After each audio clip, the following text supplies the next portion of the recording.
Сәлем барлықтарыңызға. Менің атым Ұлжан. Бүгін бізде крючокпен тоқып үйренудің екінші бөлімі болады.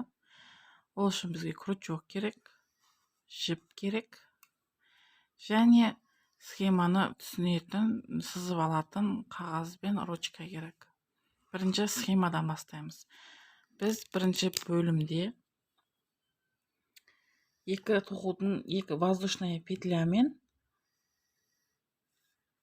столбик без накида үйрендік. Бірінші қатар воздушная петля 3, 4, 5, 6, 7, 8, 9, 10. Екінші қатар биіктігі үшін бір воздушная петля, столбик без накида 8, 9, 10. Үшінші қатар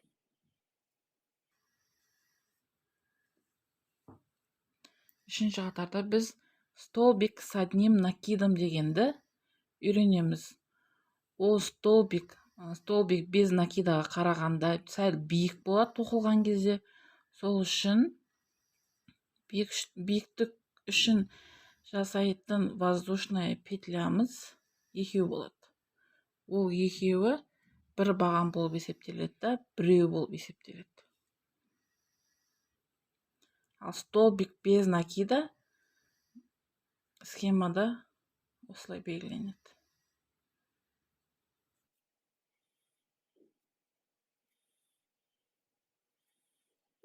төртінші қатар воздушная петля биіктігі үшін және столбик с одним накидом.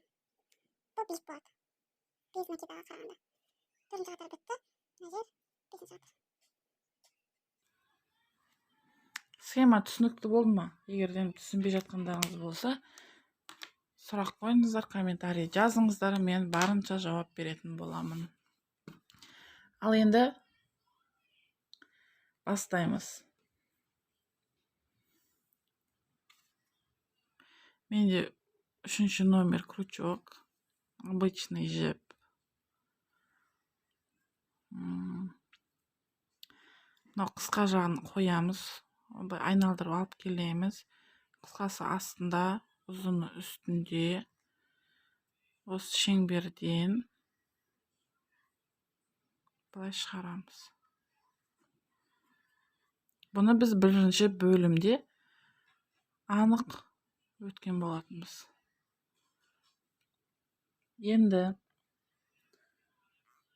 бір воздушная петля, біреу, екеу, үшеу, төртеу, бесеу, алтау, жетеу, 8, 9, 10.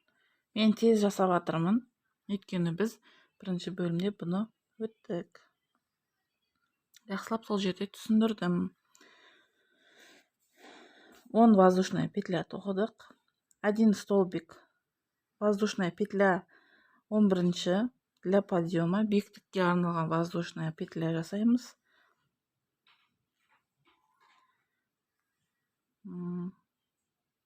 Биіктік үшін жасалынған петля. 10-шы.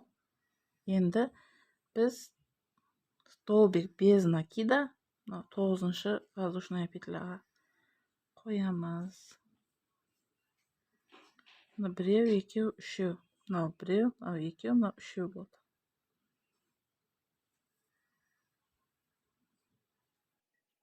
Төртеу, бесеу, алтау, жетеу, 8, 9, 10.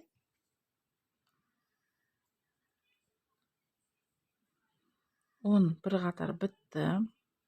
Аудармай тұрып, 2 воздушная петля деген, биіктік үшін 2 воздушная петля тоқимыз. Ол бір столбик болып есептеледі. Біреу, екеу. Міне. Мынау бірінші, мынау тоққан бірінші петля ма жерде без накида. Оған мынау 2 воздушная петля бір баған болып есептеледі. Сосын біз екіншісіне саламыз мына жерге. Енді столбик с одним накидом. Ол үшін бірінші накид біреу, міне с одним накидом. Крючокқа бірінші іліп аламыз жіпті осылай. Сосын мына жаққа саламыз. Сөйтіп қайтып жіпті іліп аламыз, былай шығарамыз. Біздің крючокта 3 жіп. Біреу, екеу, үшеу. Енді екі жіптен бір жіп шығарамыз былай. Екі жіптен бір жіп шығарамыз. Биік болды, көрдіңіздер ме? Бұл столбик с одним накидом деп аталады. Орысша бір қайтармасы бар баған. Екеуі тоқылды, біріншісі болып есептеледі, екі воздушная петля, екіншісі болып есептеледі. Үшіншісін тоқимыз, міне бір қайтарымы бар, бір қайтарып аламыз. Сосын барып үшіншісіне саламыз. Сосын былай шығарамыз. Сосын екеуінен біреу. Сосын екеуінен біреу. Тағы қайталаймыз. Бір накид крючокқа. Сосын петляға саламыз. Сосын екеуінен біреу шығарамыз. Екеуінен біреу. Екеуінен біреу.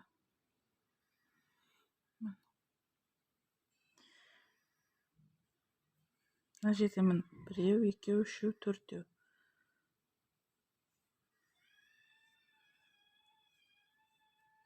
Бесеу. Алтау.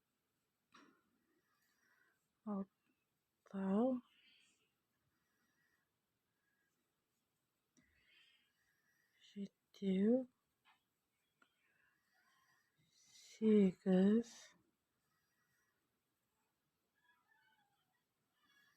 Біреу, екеу, үшеу, төртеу, бесеу, алтау, жетеу, сегіз. Тоғыз. Мына 10-шысы биіктікке арналған воздушная петлямыз бар еді ғой. Соның үстіне тоқимыз.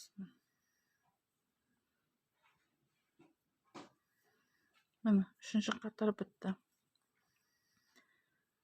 Мына бір тоқыдық, екіні тоқыдық, үшіншісін тоқыдық. Мына 10-шысын биіктікке арналған воздушная петляға тоқыдық. Сол кезде 10 болды. Міне. Мынау екі воздушная петля, ең біріншісі. Мына столбиктер уже екеу, үшеу, төртеу, бесеу, алтау, жетеу, сегіз, тоғыз, 10. 10 шықты. Енді төртінші қатарға өтеміз. Төртінші қатарда екі воздушная петля биіктік үшін. Ол үшін қайырмай тұрып біреу, екеу тоқып аламыз. Енді столбик с одним накидом дегенді тоқимыз. Міне крючокта 3 жіп. Екеуінен біреу, екеуінен біреу. Екеуінен біреу.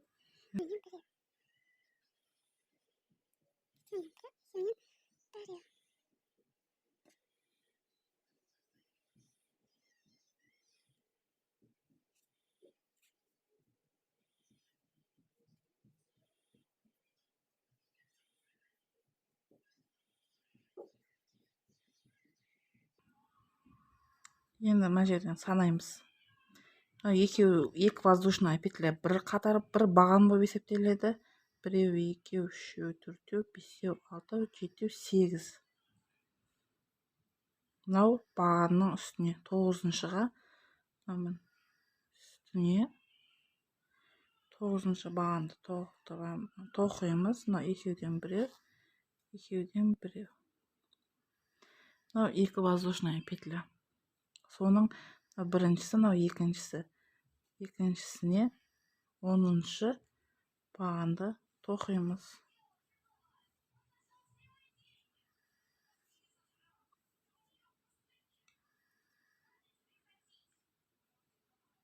Келесі қатарға өту үшін биіктік үшін екі воздушная петля.